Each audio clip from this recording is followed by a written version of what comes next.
இயேசுவின் ரத்தம் ஜெயம். Praise the Lord my dear brothers and sisters. இந்த நாள்லையும் ஆவியானவர் உணர்த்தின காரியம், உண்மையாய் ஊழியம் செய்கிறோமா? ஆவியானவர் உணர்த்தின வசனம் யாத்ராகமத்தின் புஸ்தகம் அதிகாரம் 32 வசனம் 32. ஆகிலும் தேவரீர் அவர்கள் பாவத்தை மன்னித்தருளுவீரானால் மன்னித்தருளும், இல்லாவிட்டால் நீர் எழுதின உம்முடைய புஸ்தகத்திலிருந்து என் பெயரை கிறுக்கி போடும் என்றான். Yet now if thou wilt forgive the sin, and if not, blot me, I pray thee, out of thy book which thou hast written. Exodus chapter 32 verse 32.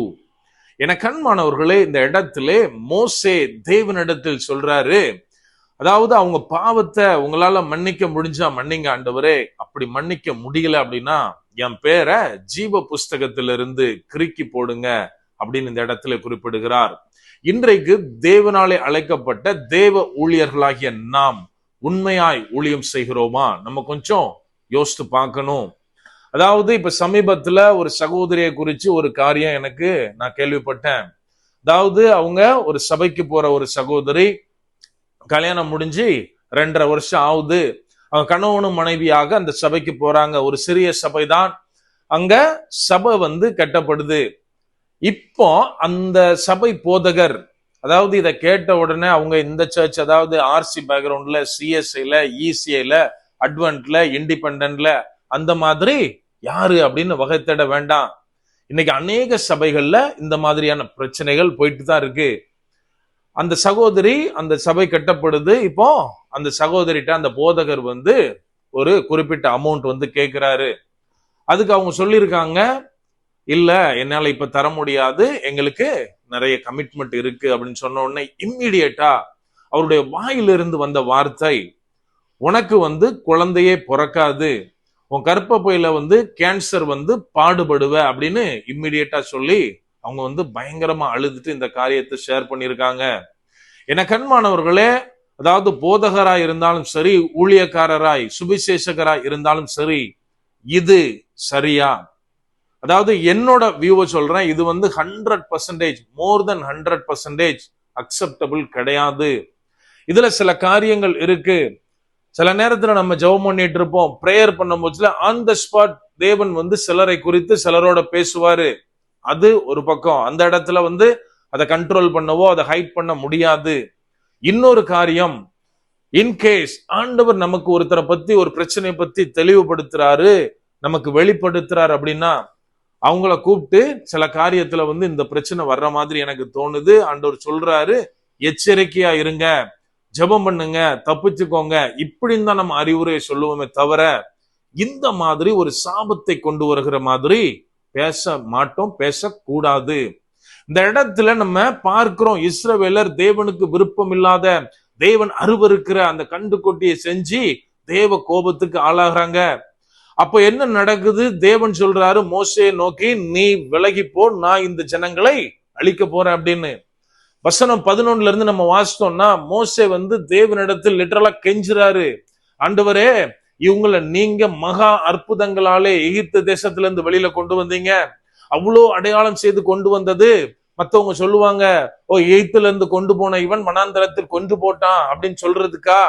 இன்னும் அவர் சொல்றாரு, நீங்க ஆபிரகாமுக்கு கொடுத்த வாக்கு தத்தம், ஈசாக்குக்கு கொடுத்தது, யாக்கோபுக்கு கொடுத்த வாக்கு தத்தத்தை நினைச்சு பாருங்க ஆண்டவரே, நீங்க ஆணையிட்டு கொடுத்தீர்கள் இந்த ஜனங்களை பழுகி பெருக பண்ணுவேன்னு, இப்ப அழிக்க போறீங்களா? இது நடக்க கூடாது அப்படின்னு முதலாவது தேவனை நோக்கி மோசே கெஞ்சுறாரு.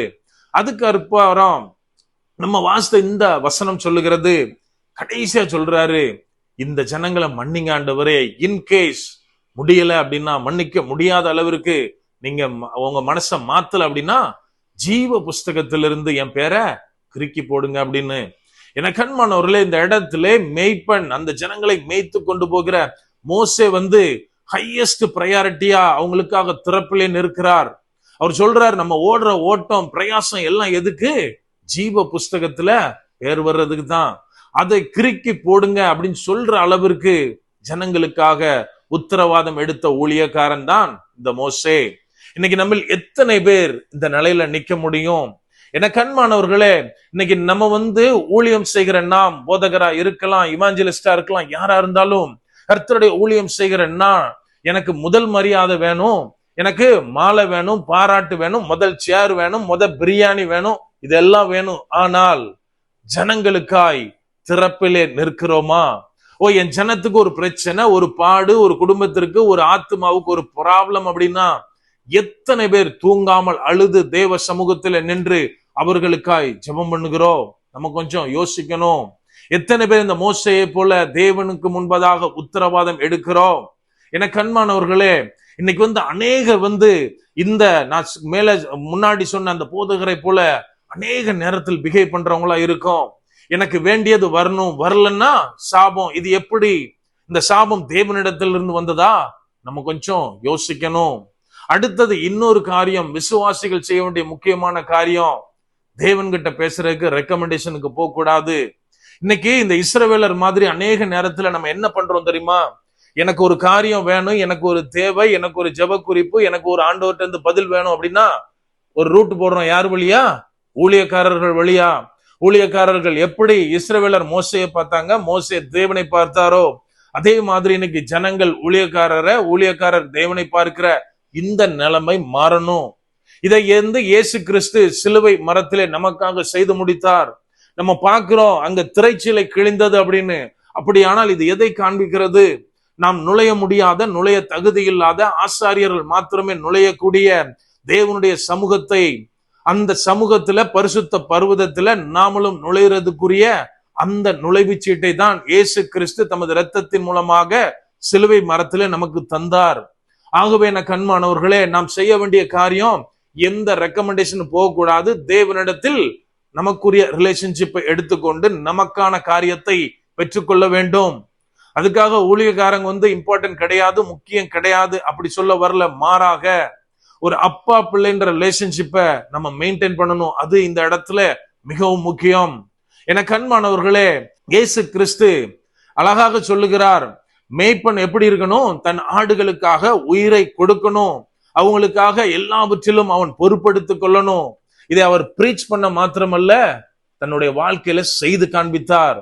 இன்றைக்கு நாம ஊழியக்காரரா இருக்கிற ஒவ்வொருத்தரும் என்னிடத்துல கொடுக்கப்பட்ட ஜனங்களுக்காய், என்னிடத்தில் கையளிக்கப்பட்ட ஆத்துமாக்களுக்காய் எப்போது இந்த மோசையை போல உத்தரவாதம் எடுத்து திறப்பிலே நிற்கிறவர்களாய் மாறுகிறோமோ, இயேசு கிறிஸ்துவை போல உயிரை கொடுத்தாவது ஆத்துமாக்களை இரட்சிப்புக்குள்ளாய் நடத்துவேன் அப்படின்னு நம்ம எப்ப ட்ரை பண்றோமோ அப்போது மாத்திரம் தான் சொல்ல முடியும் நான் உண்மையான ஊழியக்காரன் அப்படின்னு. அப்படியே கண்களை மூடுவோமா? அன்பான ஆண்டவரே, இந்த நேரத்திலே அப்பா உம்மை நோக்கி பார்க்கிறோம். ஆவியானவர், நீர் எங்களோடு இருக்கிறீர், அதற்காக நன்றி செலுத்துகிறோம். அப்பா, உம்முடைய ஊழியத்திற்கு எங்களை அழைத்திருக்கிறீர். தகுதியில்லாத எங்களை நீர் இந்த மகிமையான ஊழியத்தை செய்ய அழைத்திருக்கிறீர். அப்பா, அந்த மேலான மகத்துவமான கிருபைக்காய் நன்றி செலுத்துகிறோம். அப்பா, நாங்கள் அழைக்கப்பட்ட அழைப்பிலே உண்மையா இருக்க ஆவியானவரே நீர் எங்களுக்கு உதவி செய்யுங்க. அப்பா, ஒரு போதும் தகப்பனே ஆதாயத்திற்காக, இந்த இழிவான ஆதாயங்களுக்காக ஊழியம் செய்கிறவர்களா நாங்க இருக்கக்கூடாது. தேவன் தருகிற வார்த்தைகளை அப்படியே ஜனங்களிடத்தில் கொண்டு சேர்க்க ஆவியானவரே நீர் எங்களுக்கு கிருபை செய்யுங்க. பிறருக்காக, ஆத்துமாக்களுக்காக, விசுவாசிகளுக்காக திறப்பிலே நின்று ஜெபிக்கிற, திறப்பிலே நிற்கிற ஊழியக்காரர்களாய் நாங்கள் இருக்க ஆவியானவரே நீர் எங்களுக்கு கற்றுத்தாங்க. முற்றிலுமா எங்களை தாழ்த்தி ஒப்பு கொடுக்கிறோம். பலப்படுத்தி ஆசீர்வதிங்க. மீட்பர் இயேசுவின் மூலம் ஜெபிக்கிறோம். ஜெபம் கேளும் எங்கள் நல்ல பிதாவே. ஆமென். God bless.